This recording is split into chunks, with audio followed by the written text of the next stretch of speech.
Bien, en réalité, je veux réagir à personne. Je voudrais réagir aux Français. Je voudrais vous rappeler une chose qui est fondamentale.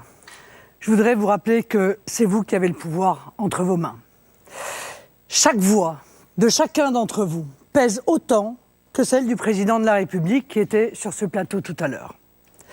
Vous êtes souverain dans notre démocratie. Vous, peuple de France, vous êtes le souverain.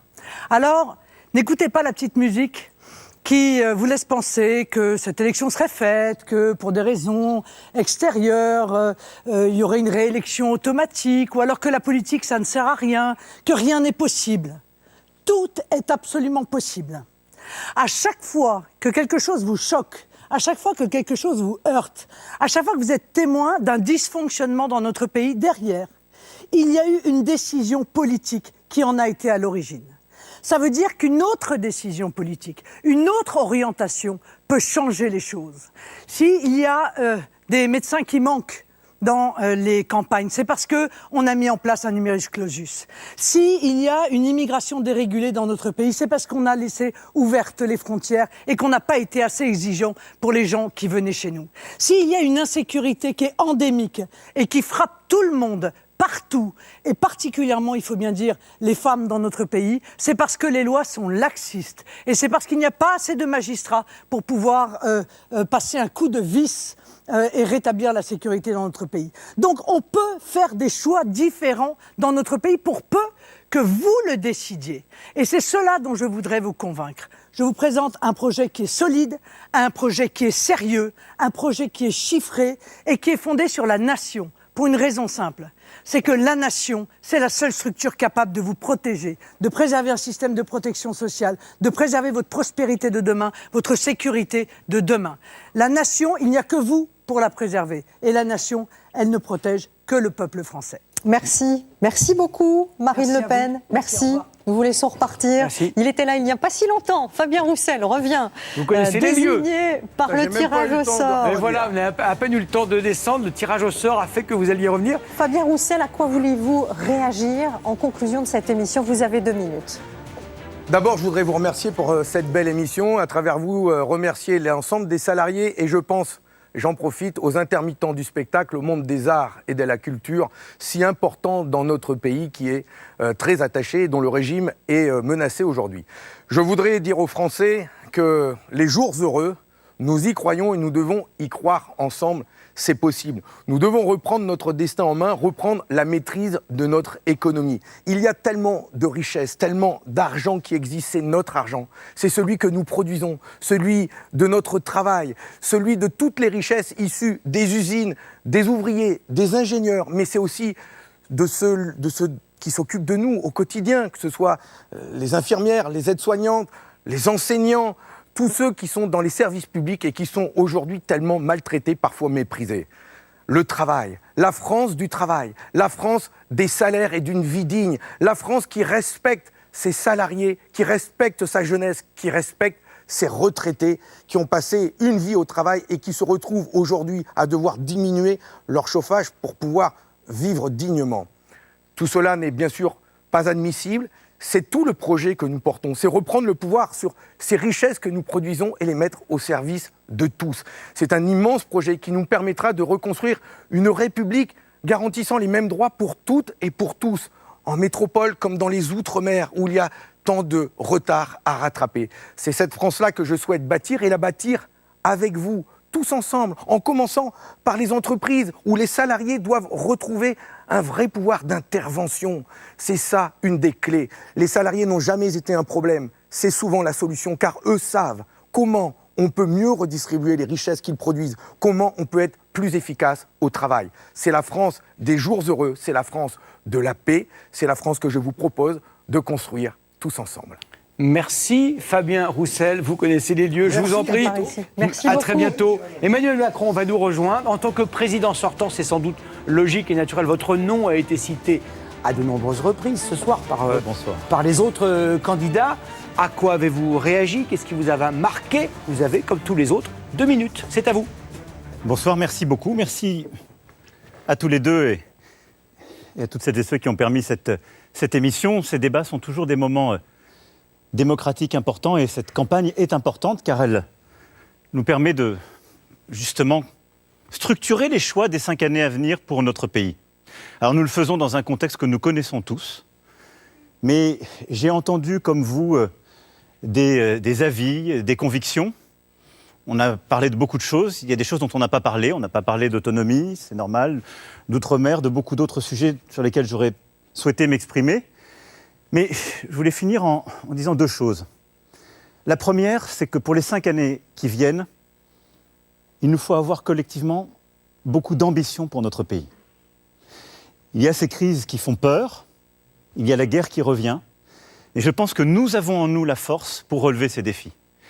Et les réponses ne sont jamais les réponses de court terme qui viennent simplement corriger, en quelque sorte, les choses quand elles arrivent trop tard, et qu'on les voit trop tard. Non. L'école, la santé, la recherche, la culture, la production, se donner des grands objectifs est possible. Nous pouvons aller vers une société du plein emploi. Nous en avons les moyens. Nous pouvons massivement réindustrialiser notre pays. On peut continuer à renforcer notre défense, comme on l'a fait ces 5 dernières années, pour être encore plus fort, plus indépendant. Et donc, nous devons avoir, pour les 5 années qui viennent, une ambition forte, tous ensemble. Et puis la deuxième conviction, c'est que cette ambition, nous ne pouvons la porter que si nous sommes unis, respectueux, bienveillants, oserais-je dire. On a entendu plusieurs avis, il y a des choses qui sont parfois irréconciliables dans ce qu'on a dit. On est pour ou contre le nucléaire, on est pour ou contre avoir une armée forte, on est pour ou contre l'Europe. Bon. Mais j'ai entendu aussi, chez celles et ceux qui se présentent à l'élection, des avis différents des miens avec lesquels on peut travailler. Et cette méthode-là, c'est celle que je veux avoir, celle d'unir, de fédérer les énergies pour réformer l'école, la santé, notre mode démocratique, notre mode de fonctionnement. Nous devons savoir aussi nous entendre autour de l'essentiel et de quelques-uns de ces grands objectifs. Voilà, pour relever ces crises, pas de peur, de l'ambition et du respect et de la bienveillance. J'en suis convaincu. Merci beaucoup Emmanuel Macron. Je vous laisse repartir de là où vous êtes venu et nous recevons Valérie Pécresse. Valérie, revenez prendre place sur cette scène. Qu'avez-vous entendu qui suscite une envie de réponse chez vous? En conclusion de cette émission, vous avez 2 minutes. Je voudrais dire aux Français, vous avez le 10 avril le destin de la France entre vos mains. Serons-nous encore demain une grande puissance respectée? Serons-nous encore demain une nation unie autour de valeurs partagées, fière de son histoire et de son identité, ou une mosaïque de communautés qui s'affrontent? Ce soir, vous avez entendu plusieurs discours sur la France. Il y a d'abord celui des candidats extrémistes qui, depuis la guerre en Ukraine, sont discrédités par leur proximité avec le dictateur Vladimir Poutine. Ils proposent un projet qui conduirait la France à la discorde, la faillite et l'impuissance. Et puis il y a eu un autre candidat, le président sortant, qui, tel un illusionniste, vient de vous promettre le contraire de ce qu'il a fait pendant 5 ans. Mais qui peut encore le croire? Moi, je porte un projet de franche rupture avec ces 5 années d'immobilisme. 10% de hausse des salaires, des quotas migratoires pour stopper l'immigration incontrôlée, des peines planchées pour une impunité zéro, 4000 médecins généralistes pour mettre fin aux déserts médicaux et la fin des droits de succession pour 95% des Français. Mon projet est puissamment réformateur parce que je ne veux léguer aux générations futures ni une dette financière abyssale, ni une dette écologique. Être présidente, c'est avoir la main ferme contre les ennemis de la France et de la République, et ma main ne tremblera pas. Être présidente, c'est aussi avoir une main respectueuse vis-à-vis des Français qui veulent être rassemblés et considérés. Si vous m'honorez de votre confiance, je veillerai à défendre la France et à protéger le peuple français. Merci Valérie Pécresse. Je vous en prie. Merci beaucoup. Éric Zemmour, bienvenue à nouveau. À qui et à quoi avez-vous décidé de répondre ce soir? Et comme tous les autres, vous avez 2 minutes, c'est à vous. Mes chers compatriotes, de tout ce que j'ai entendu ce soir m'a plutôt conforté dans ma décision d'être candidat. J'ai entendu les uns et les autres. Ce sont tous des politiciens professionnels. Ils vous ont trop promis, trop menti, trop trahi. Moi, je ne vous trahirai pas. je ne vous promettrai pas que ce que je peux tenir. Le 10 avril, il nous restera 26 jours. 26 jours, ce n'est pas grand-chose. 26 jours, nous serons dans l'isoloir et il y aura plusieurs bulletins. En vérité, il n'y aura que 2 bulletins. Le mien et celui de tous les autres. Les autres, ils vous promettent des mesures, des réformes même. En vérité, il n'est plus temps de réformer la France, mais de la sauver. Oui, il nous reste 26 jours pour sauver la France. Il nous reste 26 jours pour rétablir une sécurité. 26 jours pour rétablir l'école de l'excellence, du travail, du mérite. 26 jours pour aider la France rurale. 26 jours pour améliorer la justice. 26 jours pour combler les déserts médicaux. 26 jours pour rétablir la fierté d'être français. 26 jours pour arrêter l'immigration. 26 jours pour transmettre à nos enfants le meilleur de la France de notre enfance. 26 jours pour que la France reste la France. Le 10 avril, choisissez-moi, choisissez la France. Merci beaucoup, Éric Zemmour. Merci, je vous laisse repartir. Pardon. Et nous Merci. accueillons Anne Hidalgo pour 2 minutes de conclusion. Madame Hidalgo, une réaction peut-être à des propos tenus ce soir. Allez-y. Merci. Mes chers compatriotes, cette élection est décisive. Elle ne peut pas être enjambée. Elle mérite un débat, elle mérite ces discussions. Ce soir, comme vous, j'ai entendu d'un côté des extrêmes qui nous expliquent qu'il faudrait tourner le dos à ce que nous avons de plus cher, cette fraternité qui nous est enviée dans le monde entier. Et puis j'ai entendu Emmanuel Macron, la droite, nous expliquer que demain, ceux qui payeront encore le prix des crises, qui payeront le prix de la crise Covid, qui payeront le prix de cette guerre en Ukraine, ce sont toujours les mêmes. Les classes moyennes, les catégories populaires, ceux à qui on demande tous les efforts tout le temps et qui n'en peuvent plus. Alors moi, je vous propose ce chemin avec cette gauche républicaine, européenne, laïque, cette gauche qui a toujours apporté à la République ses grandes conquêtes sociales, ses grandes conquêtes démocratiques. Cette gauche qui sait aussi tirer les enseignements de ses erreurs. Mais cette gauche qui est là pour protéger, pour faire que l'école soit vraiment ce grand service public qui permette à nos enfants de préparer leur avenir, à l'hôpital d'être l'endroit où on soigne, à nos aînés aussi d'aller vers cette dépendance en les accompagnant. Cette gauche qui a toujours été aussi au cœur des grandes conquêtes sociétales. Je vous le dis ici, je porterai un nouveau droit, une nouvelle liberté, celle de pouvoir mourir dans la dignité. Cette gauche qui est moderne, qui est ouverte, qui est de toutes les couleurs. Cette gauche est là et vous avez le pouvoir. Vous avez le pouvoir parce qu'en fait, rien n'est jamais écrit d'avance. D'ailleurs, si les choses avaient été écrites d'avance, je ne serais pas là en train de vous parler dans cette élection présidentielle. Je sais qu'on peut changer son destin. Ce destin, nous pouvons le changer ensemble. Je vous propose de faire en sorte qu'ensemble, nous changions d'avenir. Je vous remercie. Merci Anne Hidalgo. Jean-Luc Mélenchon est de retour dans un court instant. Monsieur Mélenchon, vous avez vu, vous avez entendu, vous avez pris des notes. Je vois que vous avez une petite feuille, vous avez pris des notes. Quels sont vos derniers mots? Vous avez 2 minutes, c'est à vous. Je porte un projet de rupture avec les règles du jeu du monde dans lequel vous vivez. Les règles du jeu absurdes, grotesques de la monarchie présidentielle. Les règles du jeu où la nature est considérée comme un bien vacant que l'on peut piller et saccager.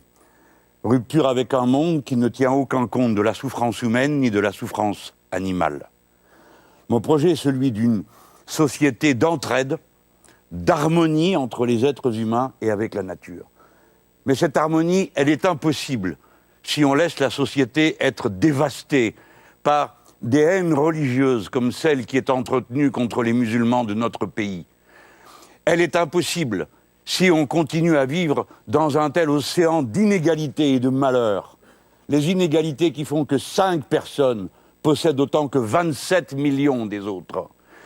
Une société dans laquelle l'État met 240 milliards pour faire face à la Covid, et vous retrouvez ces 240 milliards en augmentation de la fortune des plus riches de notre pays. C'est un énorme aspirateur qui produit de la maltraitance sociale et de la maltraitance écologique. C'est tout cela. Nous pouvons l'arrêter. Le monde est en attente d'un pays qui lance ce signal. Ne laissez pas tout transformer en marchandises parce que plus rien ne marchera. Ne laissez pas tout privatiser parce qu'à ce moment-là, vous serez privé de tout. Dans notre pays comme ailleurs, nous le voyons, le marché, c'est le chaos. Il faut rétablir de l'intelligence et de la volonté humaine dans tous les processus de consommation, de production, d'échange. Faire naître ce nouveau monde est possible.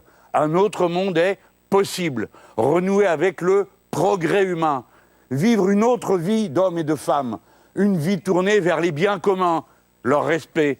Mais aussi tout ce qu'on peut nous grandir par la poésie, la musique, la chanson. Bref, un autre monde est possible. Je vous attends le 20 mars derrière moi dans les rues de Paris pour montrer qu'on a un programme crédible, il est chiffré et que nous sommes une masse. La France parle au monde. Merci beaucoup, Jean-Luc Mélenchon. L'autre côté. Par là. Je l'avais dit. Et le tirage au sort vous a sortez à désigné Yannick Jadot pour avoir le dernier mot, en tout cas ce soir. Allez-y, vous avez 2 minutes pour réagir à ce que vous avez entendu. Merci. Merci pour cette soirée, merci pour ce débat. Et je voudrais m'adresser aux jeunes. Je voudrais m'adresser aux jeunes, vous qui vous engagez pour le climat, contre les violences faites aux femmes, contre le racisme et contre la souffrance animale. Vous qui avez été les exclus du quoi qu'il en coûte. Vous qui, en permanence, devez parfois faire la queue pour un repas gratuit. Vous qui, dans les lycées, dans l'enseignement supérieur, dans la recherche, voyez ces services sacrifiés. Vous qui avez envie d'utiliser votre créativité, votre énergie, votre merveilleuse diversité pour s'emparer de la société, eh bien, emparez-vous de la campagne présidentielle. Emparez-vous de cette campagne. Ne vous laissez pas déposséder de votre avenir, de votre destin. Je vous invite à voter. Je vous invite à voter pour dire non aux énergies fossiles, à la souffrance animale, aux pesticides, non aux complaisances avec les dictateurs, non aux discriminations, aux injustices, et oui à la dignité pour chacune et chacun, oui au respect, oui à l'autonomie, oui à une société rassemblée, toutes générations confondues.